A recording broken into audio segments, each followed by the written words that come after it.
우리 찬송가 259장 예수 십자가에 흘린 피로서 찬양하시겠습니다.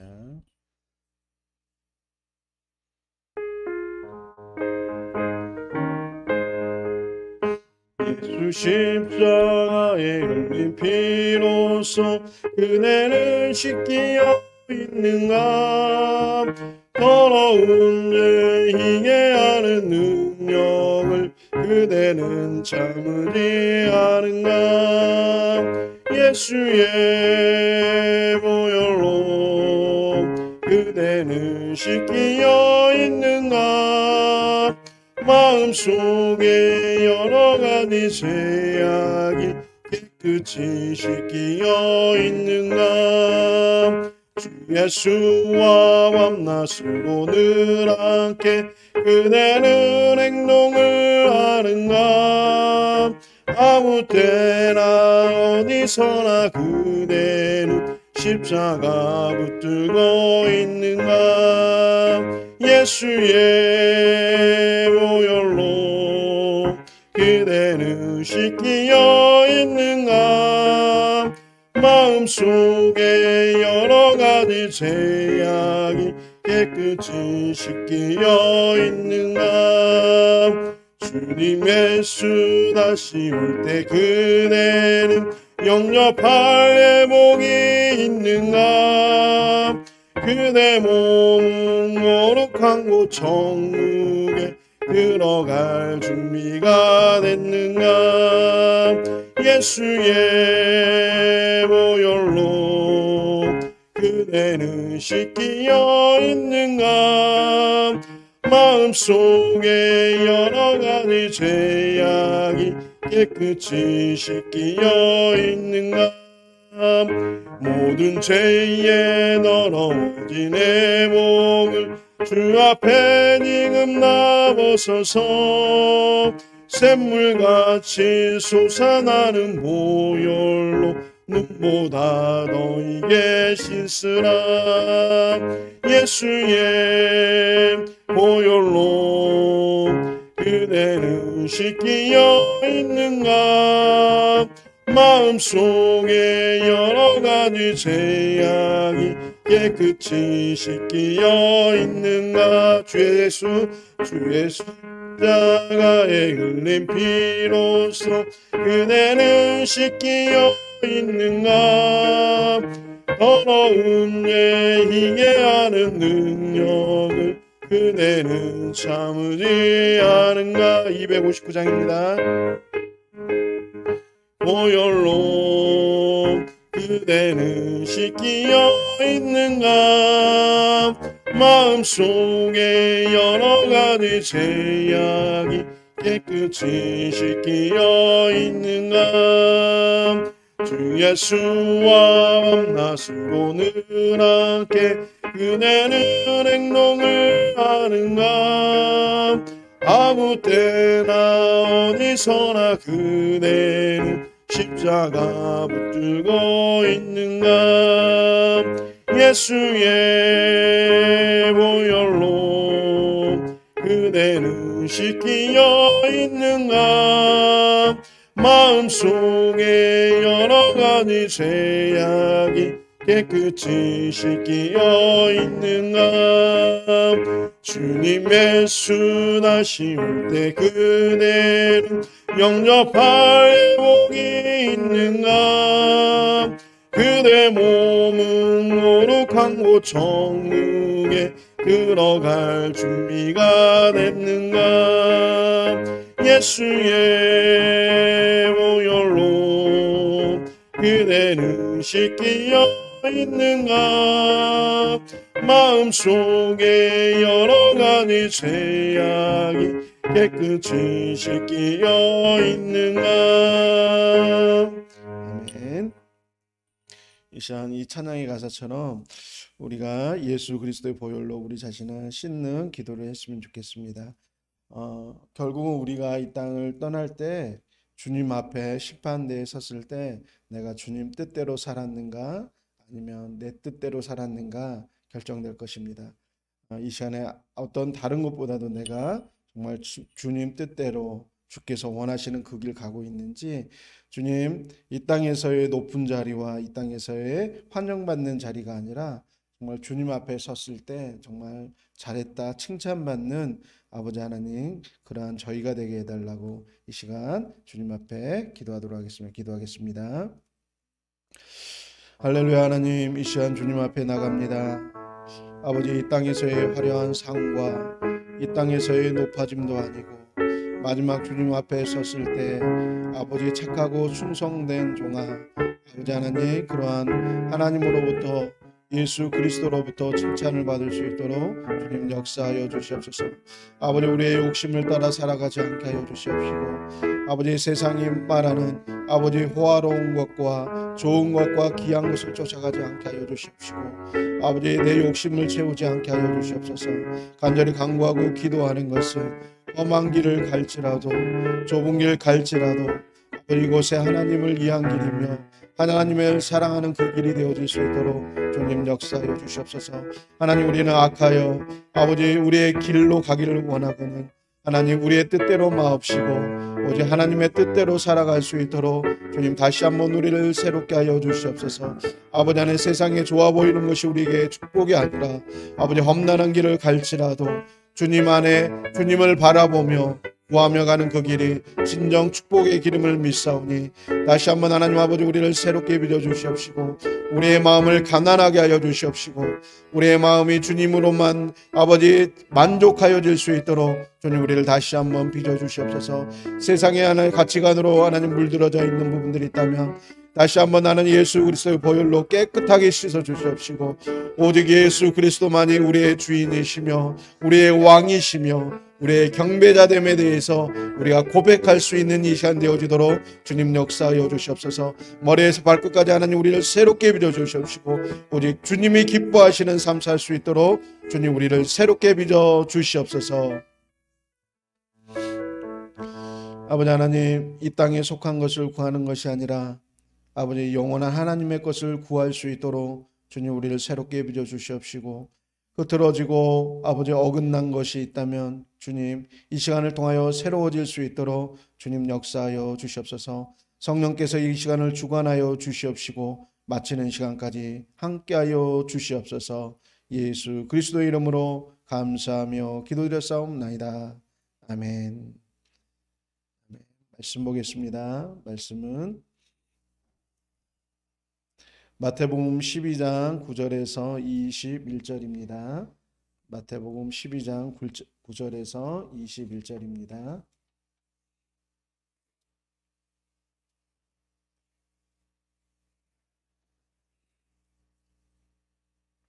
우리 찾으셨으면 한 절씩 교독하겠습니다. 제가 먼저 읽고 여러분이 읽고 하겠습니다. 거기에서 떠나 그들의 회당에 들어가시니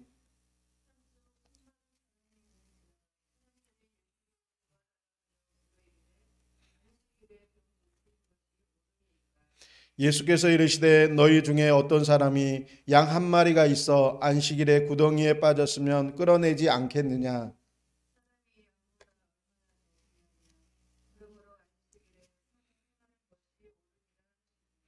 이에 그 사람에게 이르시되 손을 내밀라 하시니 그가 내밀매 다른 손과 같이 회복되어 성하더라.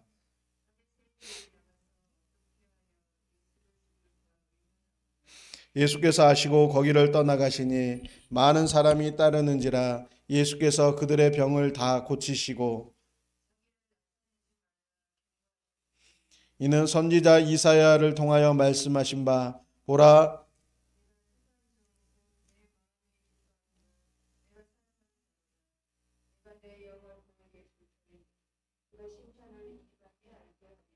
그는 다투지도 아니하며 들레지도 아니하리니 아무도 길에서 그 소리를 듣지 못하리라.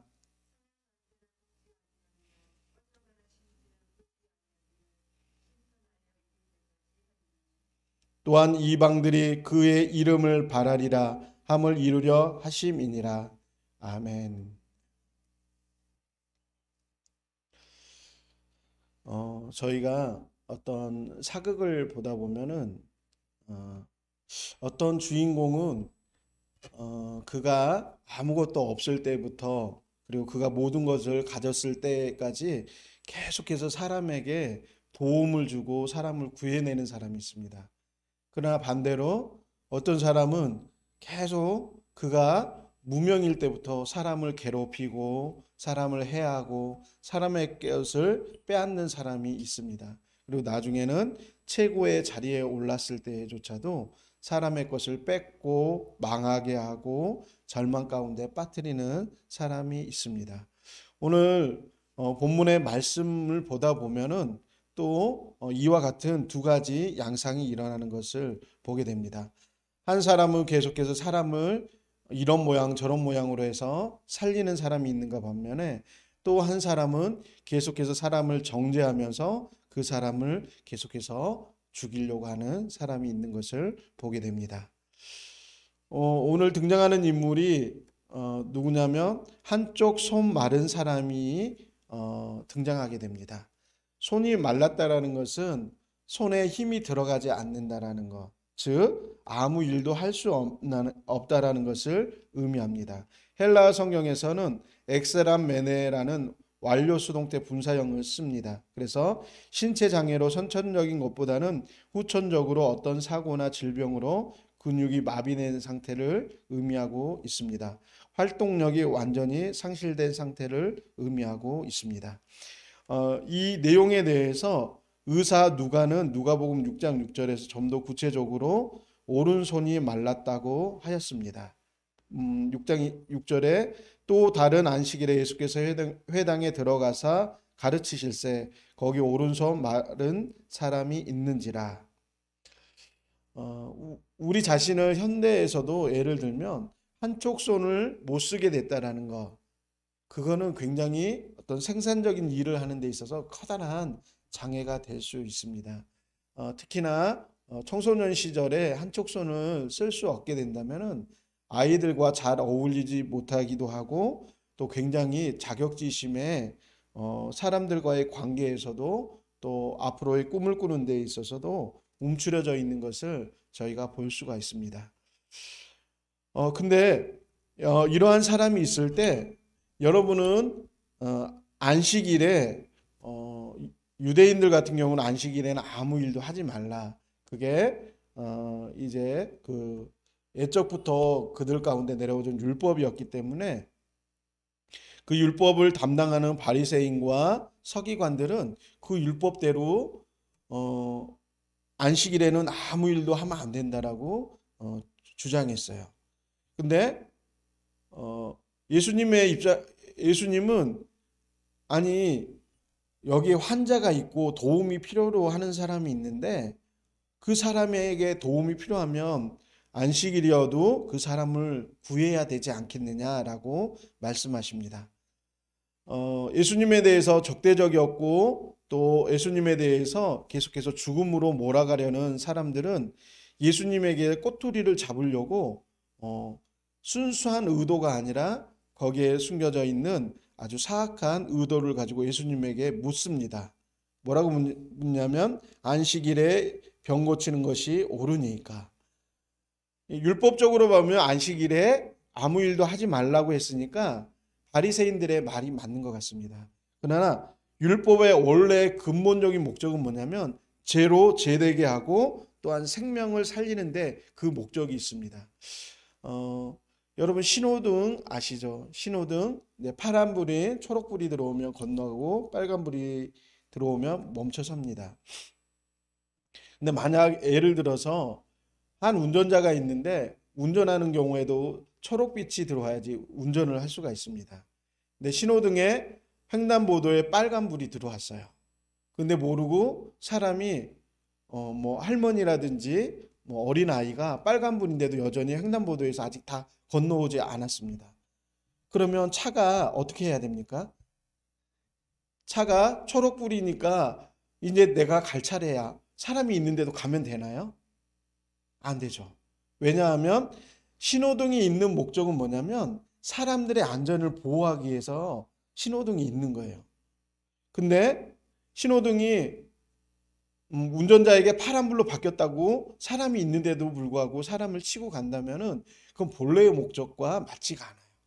그러니까 율법의 목적은 계명으로 말미암아 죄로 심히 죄되게 하는 게 목적이었어요.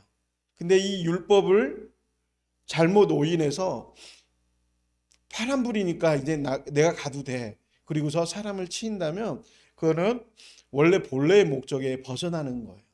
물론 차가 파란불이기 때문에 갈 수도 있지만 본래의 목적인 사람의 안전을 보호하는 게 먼저라는 거에 대해서 그 인식을 갖고 있지 않으면 이 사람은 파란불이니까 내가 당연하다라고 사람을 죽일 수도 있는 거야.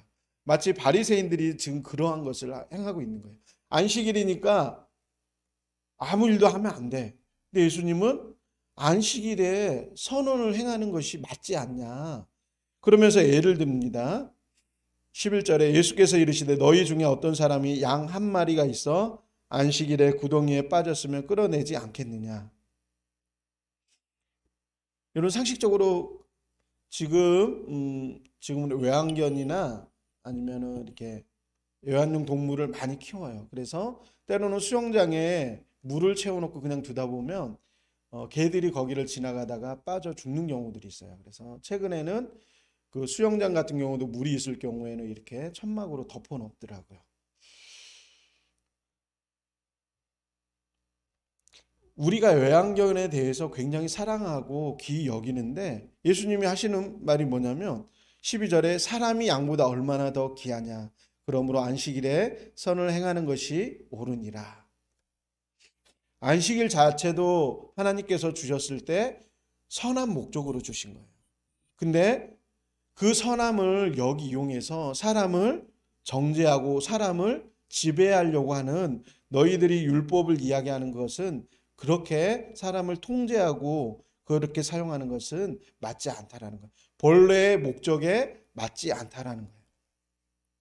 그러면서 이 손 마른 사람의 질병을 고쳐줍니다. 우리가 현대를 살아가고 있는 저희가 주변에 많은 어려운 사람들을 만나게 됩니다. 그럴 때 우리의 선입견을 우리가 갖고 있는 선입견을 내려놔야 될 때가 있어요. 우리의 선입견에 그 선입견 때문에 때로는 사람들이 우리 안에 다가오는 것을 막을 수도 있고 또 그들이 하나님 앞에 나가는 데서 장애가 될 수도 있어요. 사도 바울 선생님이 내가 헬라인에게는 헬라인처럼 히브리인에게는 히브리인처럼 내가 그렇게 되어진다. 할례 받은 자에게는 할례 받은 자처럼 할례 받지 않은 이방인에게는 할례 받지 않은 이방인처럼 내가 해서 그렇게 하는 이유는 뭐냐면 한 명이라도 더 얻기 위해서 한 명이라도 더 천국에 올려 보내기 위해서 내가 그렇게 한다고. 섬기면 섬길수록 어때야 되냐면 내 고정적인 틀들을 잠시 내려놔야 될 때가 있어요. 내가 이렇게 생각하고 나는 이게 맞다라고 생각을 하지만 그러나 믿음이 어린 사람이 온다면 그 사람의 믿음 수준으로 우리가 내려가야 될 필요가 있다라는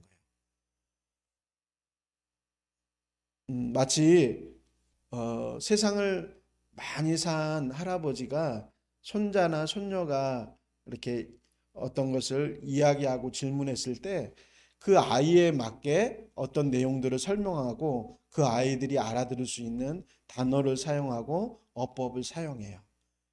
만약에 손자와 손녀 할아버지가 만났는데 할아버지가 굉장히 고차원적인 단어를 쓰면서 아이들이 알아들을 수 없는 수준으로 이야기한다면 그거는 소통하는 게 아니에요. 할아버지 수준으로 어린 손자와 손녀가 올라오기를 바라는 것이 아니라 할아버지가 손자와 손녀의 수준으로 내려가야 돼요. 그리고 그 수준에 맞춰서 이야기를 해야 돼요. 그 아이에게 몸에 좋은 것에 대해서 이야기를 하더라도 홍삼과 인삼과 산삼을 가지고 이야기하면 안 되죠. 그 아이들이 좋아하는 과자나 젤리나 이런 것들에 대해서 이야기하면서 그들 눈높이를 맞춰야지만 아이들이 이해할 수가 있습니다. 어쩌면 바리새인들은 율법을 통해서 자꾸만 사람들을 통제하려고 했던 것 같아요. 통제가 아니라 예수님은 그 율법을 가지고 살려내려고 하십니다. 우리도 사람들을 만났을 때 우리가 갖고 있는 선입견들, 우리가 갖고 있는 수준을 가지고 나가기 시작하면 사람들이 우리에게 다가올 수가 없어요. 우리의 수준을 낮춰서 그들과 함께하고, 물론 양보해야 될 것이 있고 양보하지 말아야 될 것이 있어요. 복음의 순수함과 복음의 진리에 대해서는 양보하면 안 되지만, 그러나 그들이 원하는 수준으로 우리가 내려갈 필요가 있습니다. 배고파하는 사람에게 계속해서 율법적인 성경적인 내용만 이야기하면 그게 그 사람 머릿속에 들어오겠습니까? 그럴 때는 오히려 친교와 교제를 통해서 그 사람과 하나 되어질 필요가 있다라는 것입니다. 우리가 만나는 사람들에 대해서 혹시나 우리가 갖고 있는 기준과 수준과 눈높이를 가지고 다가가지 않는지 우리 자신을 한번 돌아봤으면 좋겠습니다. 제가 최근에 전도하면서 한 가지 참 새롭게 생각되어지는 부분들이 있어요. 여름날에 더워서 이제 생수들을 사람들에게 나눠주기 시작했었습니다. 전에는 전도지나 마스크라든지 우리가 알리고자 하는 것을 가지고 나갔었어요. 근데 어느 순간에 굉장히 더운 날씨에 수고하는 사람들을 보면서 그들이 필요한 것이 무엇인가를 생각하기 시작했습니다. 그리고 그것을 들고 나가기 시작했습니다. 근데 참 신기한 것은 그것을 통해서 사람들과 의사소통이 시작됐다라는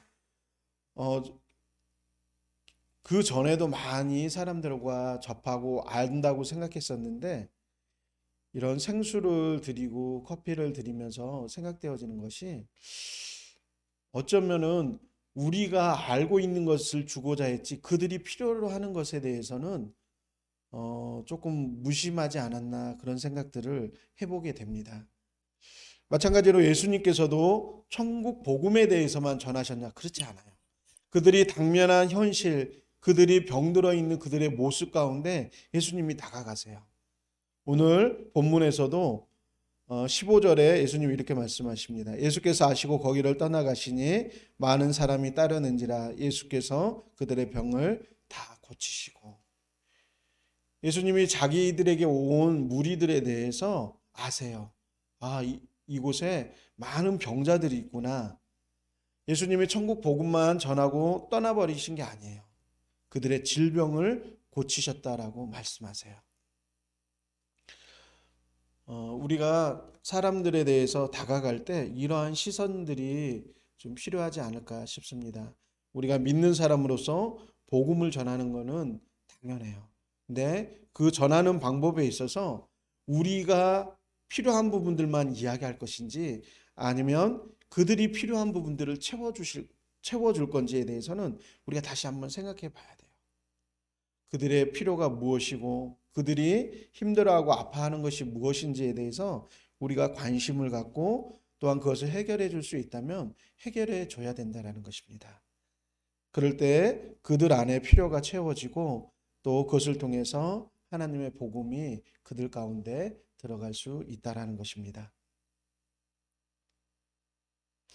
우리가 17절을 한번 보겠습니다. 이는 선지자 이사야를 통하여 말씀하신 바, 보라 내가 택한 종 곧 내 마음에 기뻐하는 바 내가 사랑하는 자로다. 내가 내 영을 그에게 줄 터이니 그가 심판을 이방에 알게 하리라. 그는 다투지도 아니하며 들레지도 아니하리니 아무도 길에서 그 소리를 듣지 못하리라. 상한 갈대를 꺾지 아니하며 꺼져가는 심지를 끄지 아니하기를 심판하여 이길 때까지 하리니 또한 이방들이 그의 이름을 바라리라. 어떤 의사가 굉장히 환자들을 잘 고치는 의사가 있다면 사람들이 어떻게 해서든지 그 소문을 듣고서 그 의사를 찾아갑니다. 마찬가지로 우리들 안에 예수 그리스도로 인하여 사랑이 가득 차다면 이렇게 사람을 통하여 여러분에게 다가갈 것입니다. 반대로 우리가 우리가 원하는 것만 주장하고 우리의 율법만을 내세우기 시작했을 때 영혼들이 우리 가운데 오는 것을 회피하기 시작할 거예요. 다시 한번 수요일은 긍휼에 대해서 제가 말씀을 드립니다. 그러나 긍휼할 때 우리가 사람들 앞에 나갈 때 우리의 선입견을 잠깐 내려놓을 필요가 있다라는 것입니다. 그 선입견이 혹시 그 사람을 살리는 선입견이 아니라 오히려 그 사람을 정죄하고 그 사람을 또한 죽음으로 몰아가는 거라면 그 선입견은 내려놓을 필요가 있습니다. 예수님께서는 얼마나 많은 환자를 보시고 얼마나 많은 사람들에 대해서 아셨겠습니까? 그래서 예수님이 그러세요. 내가 사람의 증거를 필요로 하지 않는다고. 예수님은 아셨어요. 사람들이 은혜에 대해서 은혜를 갚는 것이 아니라 오히려 사람들이 배신하고 등지고 또 예수님을 떠나는 걸 예수님은 아셨어요. 그래서 굳이 다른 사람들로부터 자신에 대해서 증거 받으려고 다른 사람에 의해서 자신이 보호받으려고 기대조차를 안 하셨어요. 오히려 모든 것을 하나님께 맡기고 하나님 뜻대로 하루하루를 살아가시는 모습을 보게 됩니다. 율법은 죄로 죄되게 만듭니다. 율법으로 사람을 살릴 수는 없어요. 그러나 율법은 죄가 죄됨으로 말미암아 더 이상 타락하지 않도록 더 이상 죄 가운데 뒹굴지 않도록 우리 가운데 경계의 선을 줍니다. 그러나 예수님은 그 율법의 기능을 뛰어넘어서 그 율법 위에 사람을 살리는 것을 선택하세요. 결국 그것으로 인하여 바리새인과 서기관들에게 미움을 받아 나중에 십자가에 돌아가십니다. 그럼에도 불구하고 모든 사람들이 예수님에 대해서 대적하는 것에 대해서 아심에도 불구하고 영혼들을 살려내는 것에 대해서는 예수님이 미루지 않으세요. 예수님이 이 손마른 자를 고칠 때 자기에게 다가올 화해에 대해서 알아요. 이 사람들이 나를 죽이려고 하는구나. 그래서 예수님이 빠져나갈 수도 있었을 거예요. 그러나 예수님은 그걸 피하지 않고 오히려 그 손마른 사람을 고쳐주고 오히려 자기의 적들을 만들어내는 결과를 도출해냅니다. 그럼에도 예수님은 양보하지 않으세요. 영혼을 살려내는 것 가운데 양보하지 않으시는 예수님을 보게 됩니다. 여러분은 여러분에게 도움을 청하는 사람에게 어떤 자세로 나갑니까? 높은 자세, 내 앞에 무릎 꿇어 이러한 자세로 나가십니까? 아니면 예수님처럼 도움을 필요로 하는 사람 가운데 그 사람을 변호하면서 그 사람을 고치면서 나가십니까? 우리에게 던져지는 이 질문 앞에 나는 바리새인처럼 아픈 이들을 정죄하고 또한 그를 고치려는 예수님을 죽이려고 의논하지는 않는지 아니면 예수님처럼 나는 아픈 이들을 감싸고 그들을 살려내려고 애쓰고 있는지 우리 자신을 돌아봤으면 합니다. 이 시간 기도할 때 주님 내가 알고 있는 지식, 내가 알고 있는 기준으로 인하여 이러한 바리새인처럼 사람들을 정죄하는 것이 있다면 다시 그것을 회개하고 예수님처럼 그 영혼을 살려낼 수 있는 예수님의 제자가 되기 원한다고 이 시간 같이 기도하도록 하겠습니다.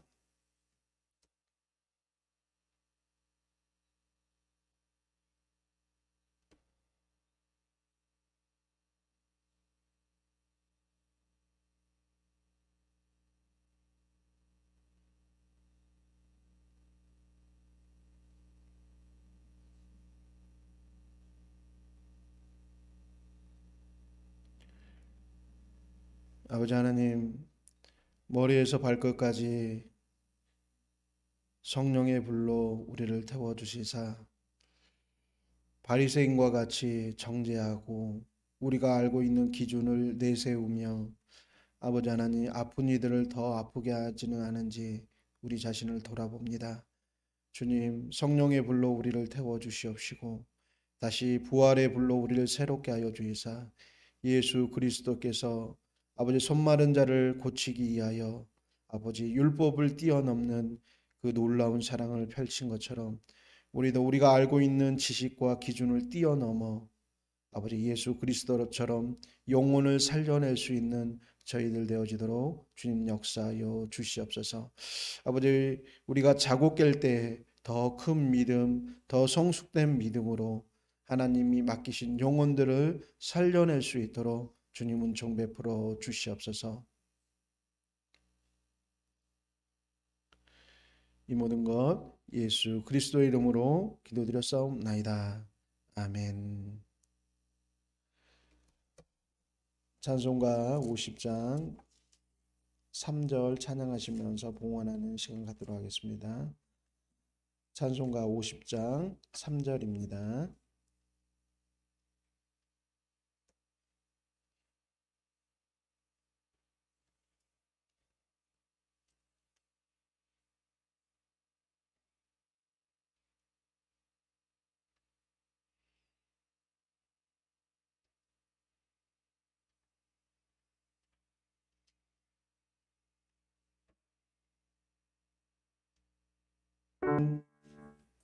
예, 잠시 광고하겠습니다.